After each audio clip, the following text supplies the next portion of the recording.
The dream is seductive. Financial freedom.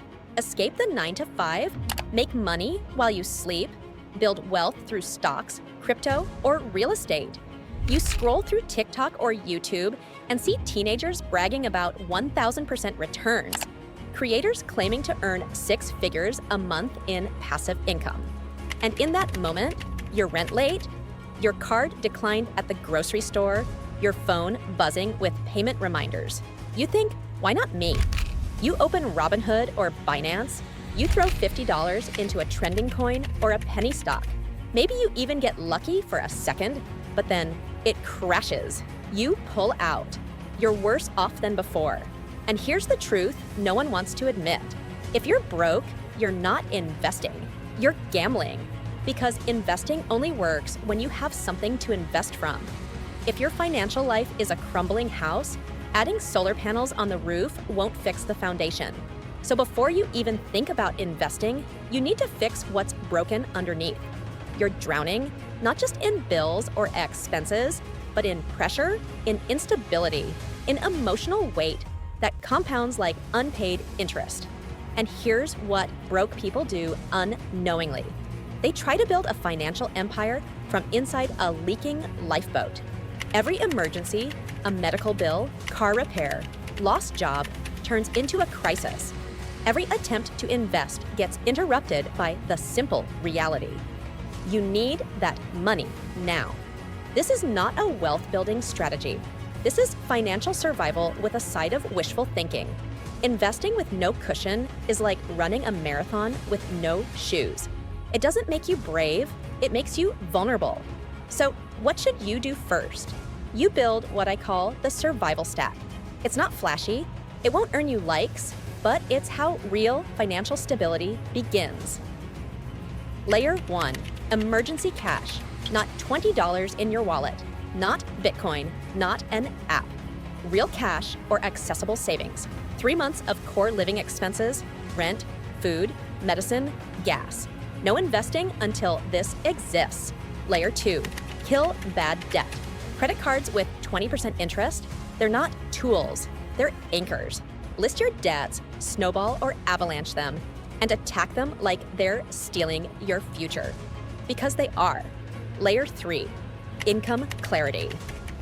Know exactly how much comes in, where it goes, and what your actual obligations are. Most people think they're broke because of what they earn. In reality, it's because of what they ignore. Layer 4, side income, weapon.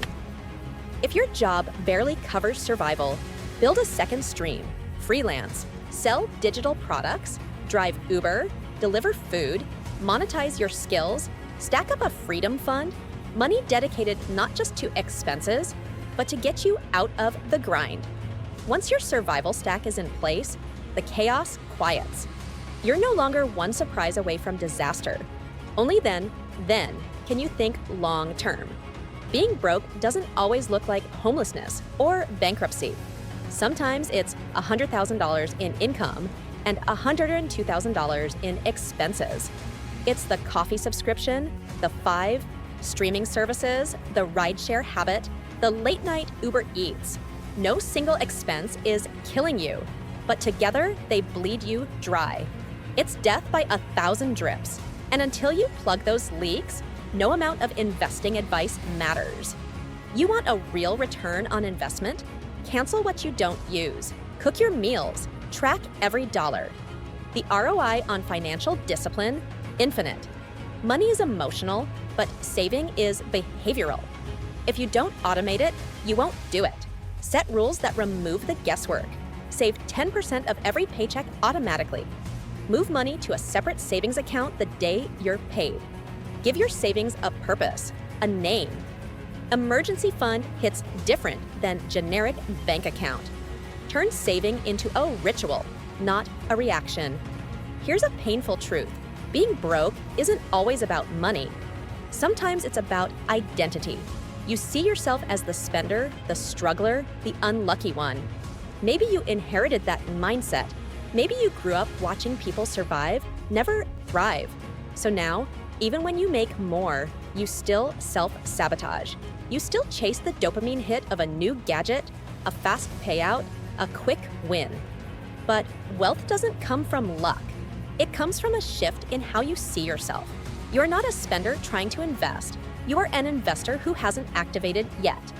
Think like someone who owns assets, not things, who builds income, not appearances. It doesn't matter if you start with $5 or $500. The mindset comes first. So when should you invest? When you're not afraid. When losing $100 in the market doesn't mean eating ramen all week. When your rent is paid, your debts are under control, and your emergency fund sleeps peacefully in a bank. That's the green zone. That's when you invest. You don't chase fads. You don't YOLO into coins. You build a boring, beautiful portfolio. Index funds, ETFs, dividend stocks, real estate, REITs. Dollar cost averaging. You play long, you play safe, you play smart. And the best part? Because you're no longer broke, you can afford to leave your investments alone and let them grow. Here's what they won't tell you on Instagram. The real flex isn't investing early, it's investing forever. The goal isn't a lucky 10x return, it's being in the game long enough to let compounding do the heavy lifting. And to do that, you need a fireproof foundation. No debt dragging you down, no emergencies wiping you out, no spending habits silently robbing your future. That's how real wealth is built. So if you're broke right now, don't be ashamed. Don't fake it. Don't hide it. Fix it. Start with clarity, add discipline, build security, then invest. Not to get rich quick, but to stay wealthy for life. If this hits home, share it with someone who needs to hear it. And remember, investing isn't a shortcut. It's the reward for building your life right.